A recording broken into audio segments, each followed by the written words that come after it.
It's just after midday, Thursday the 17th of September, and we're up in the lakes. I'll do a panoramic 360 degree view of where we are. You have the Kentmere Hills in the background, and the prominent one I believe is named Yoke.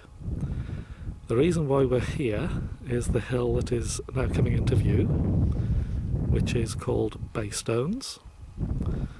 Over in the distance you have the Coniston Hills with the old man of Coniston, and then coming into view now you have another 2,000 footer, Red Screes, and over here you have the connecting hill, which these two fine young gentlemen will give me the name of. Codale Moor.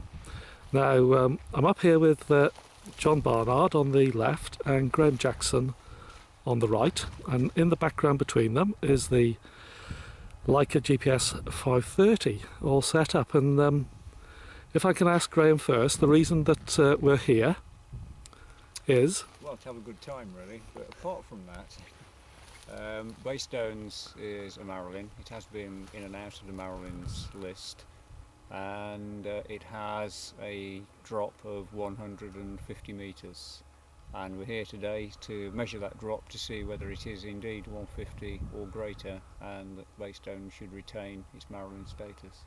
Now if I just go over to John, of course Baystones, as Graham quite rightly said, has been in and out of the Marilyn list. It is also in two of the Lakeland lists, isn't it? It's in the Birketts and it's also in the Wainwrights, yes. Yeah, but as Graham said, the specific reason for us here today is to... the Marilyn list, the 150 metres, to check that. Yeah. Now, we've come up from Welsh Bull Mould and Chester respectively today, all in one car. We're parked not too far away from this col. I'll just give a little view down to your boots to see the underfoot conditions. It's a little bit squishy in places, but generally speaking not that bad really. And of course the great joy of this col, it's very, very close to a good lay-by and the road, which is just around to John's left. So it's only taken us a few minutes to get here.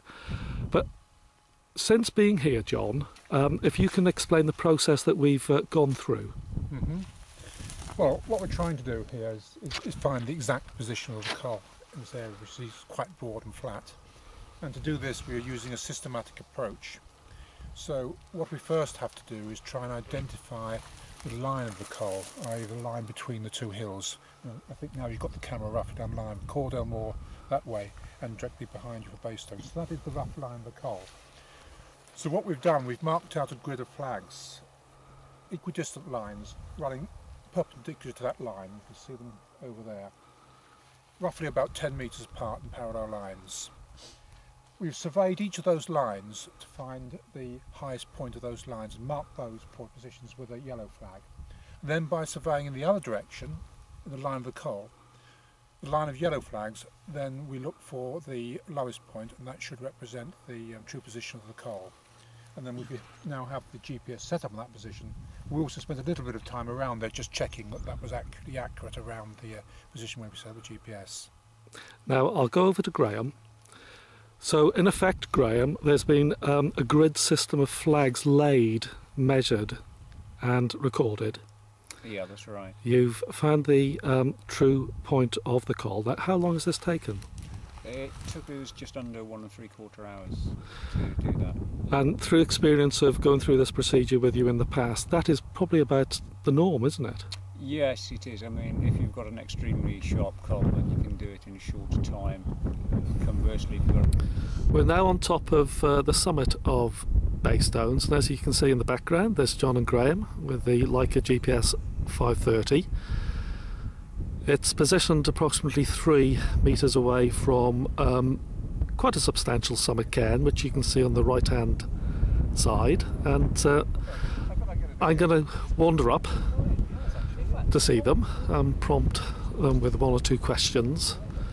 Not many, but we'll have a quick little chat about what they've done to work out the highest point. Hi guys. Hi there. Hi there, Marilyn.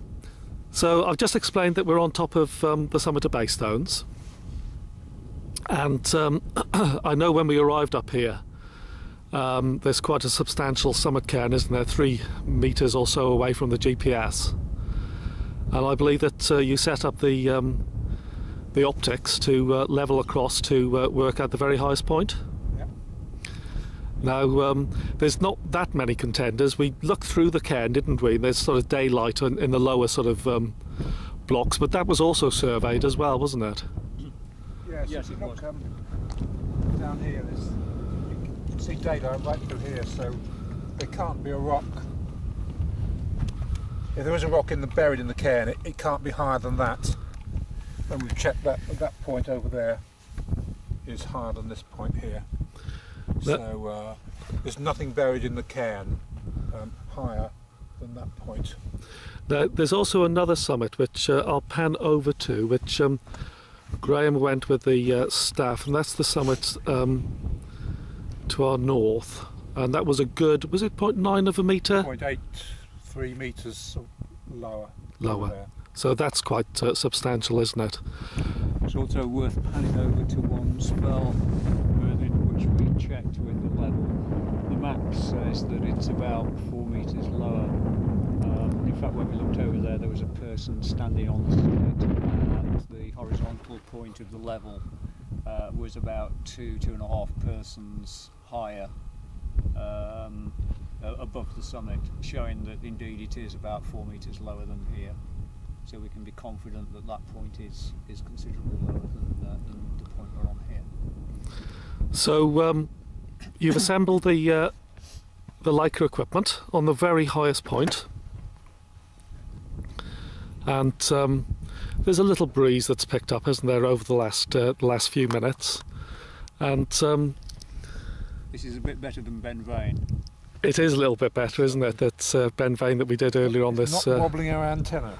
this summer, but you've just positioned 1 or 2 rocks around the point of the pole, just to make sure. What we've done there is put the pole on the exact highest point, and then make sure it's stable, so that it's not going to drop off halfway through the collection of data. And again, how long has it been approximately running for now? Just over 30 minutes. Now, at the call, you took readings for 45 minutes. 45, so presumably you're going to the same here. do the same here as well. I know that you picked up quite a few satellites when the equipment was positioned on the call. Yeah, we had good. So we started off at 10, and I think at the end of the survey it was down to 8. When we started here, we only had 5, could only pick up 5 satellites, so we had to wait about 15 minutes for another 2 to come in. We started off then the survey with 7. Now we're down to 6 again. Yeah. Because one's dropped out. Yeah. But we're not going to go lower than 6. It's going to be pretty stable now for the next, as long as we've got great data. Yeah. So we've got about another 15 minutes to go, haven't we?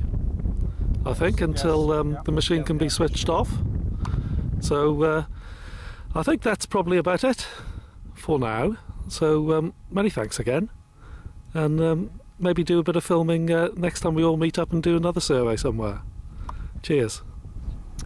So there we were surveying Baystones, and just to remind you, Baystones was a marginal Marilyn with just the 150 metres of drop, and the results that we got were, and I will just read from our little crib sheet.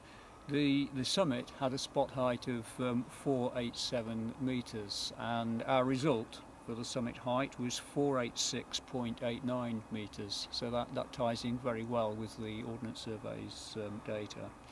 The col, which didn't have a spot height from the map, we measured to be 339.19 metres, and that gives a drop of 147.7 metres.